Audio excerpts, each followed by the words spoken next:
So it's a dark and gloomy Sunday here. It is thunderstorms for the rest of the afternoon. What better dinner than a chicken broccoli bake? It's comforting, it's creamy, and it's a piece of cake to throw together. This is another gem that I learned at 13 years old in home ec class.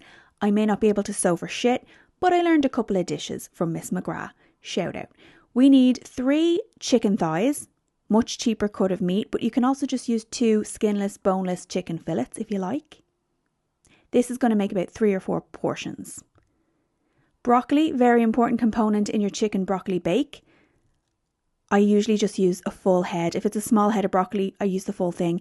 If it's a particularly big head of broccoli like you see here, 1/2 to 3/4 of it. As much as you can get in, really. It's going to bulk out your meat. You're also going to need a can of cream of chicken or cream of mushroom. And I also tend to use mushrooms. This is totally optional. Some people are not fans of mushrooms. I like them. And they're always in my fridge. They're always at the end of their life. So I tend to throw them wherever I can. A medium onion. We're also going to need.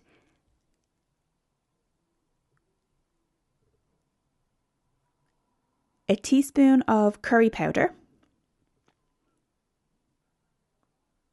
Some breadcrumbs. I just use regular breadcrumbs, not the panko ones. 150 ml of milk and some grated cheese. Now, full disclosure, I recorded all this a couple of weeks ago, up until here, and then I forgot to record the rest. So this lovely layout that you're seeing is not what I made today. Today, I just recorded the second part of it. So we're going to do this all in one pot. I'm going to use my Dutch oven and I'm going to put it on low to medium heat, a little bit of olive oil, and you're just going to chop up your onion and throw it in there, soften it up. I'm going to dice my chicken. So today I used 2 boneless, skinless chicken fillets. I'm going to throw them in on top of my oven, give everything a good stir around, get the colour on there. And you can see my broccoli was at the end of its life, so I just chopped up as much of it as I could and threw it in on top of there too. It's great if you buy a full head of broccoli with good intentions and then by the end of the week it's starting to lose its vigour. Here's a great way to use the broccoli and not let it go to waste. So onto our wet mixture. 150 ml of milk. I'm going to put a teaspoon of mild curry powder in. And I'm going to use cream of mushroom soup in my one today.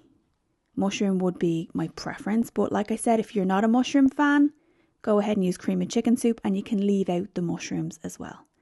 So I'm going to give my wet mixture a good stir. I'm going to pour it in on top of my veggies and meat.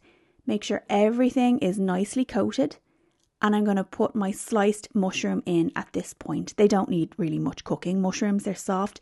So I always put this in right at the end before my breadcrumbs.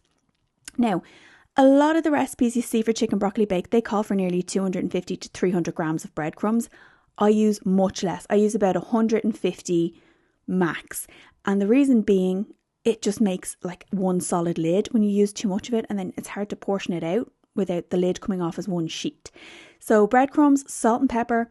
I'm going to do a mix of mozzarella, grated cheese, and some sharp cheddar. Just get in there, give it a mix around, get it nice and combined, and then that's going to go on top of your veggies and your meat. So you want to see that all come to a bubble in your pot, just like this. That's when you know it's ready for the lid. Get your mushrooms in there, turn off the heat on the hob, and put your breadcrumbs in on top of this.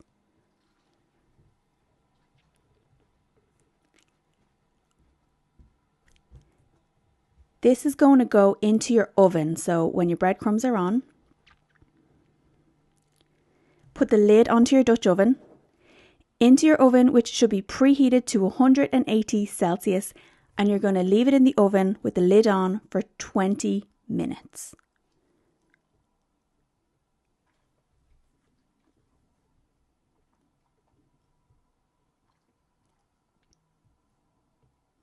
Now at the 20-minute mark, this is what we're looking at.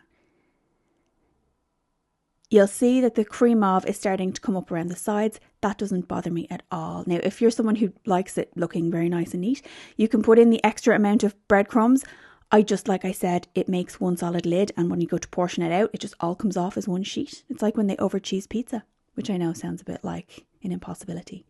I put an extra little sprinkle of just sharp cheddar and I put it back in the oven for another 10 minutes. So you can see here, this is my finished product. It's just out of the oven. The cheese is melty. The bake is bubbling. Let it stand for about 5 minutes or so. You will burn the mouth off yourself. It's not worth it. And you can see here, because I've used a little bit less when it comes to the breadcrumbs, I can portion this out into my bowl. And I've left breadcrumb and cheese topping for everybody else. It's not all just coming off in one go. Be careful, this is going to be extremely hot. It's the kind of food that, you know, when you're halfway through the bowl, you find yourself sweating. So perfect for a cold day. And you can see yourself, this is going to give about 3 or 4 portions. So for the amount of chicken that's gone into it, it's an economical meal.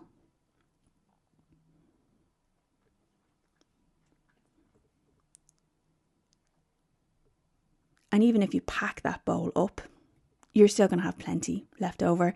The beauty of the Dutch oven is once that cools, you can put the lid on and store it in your fridge and have the rest the next day if it's just yourself.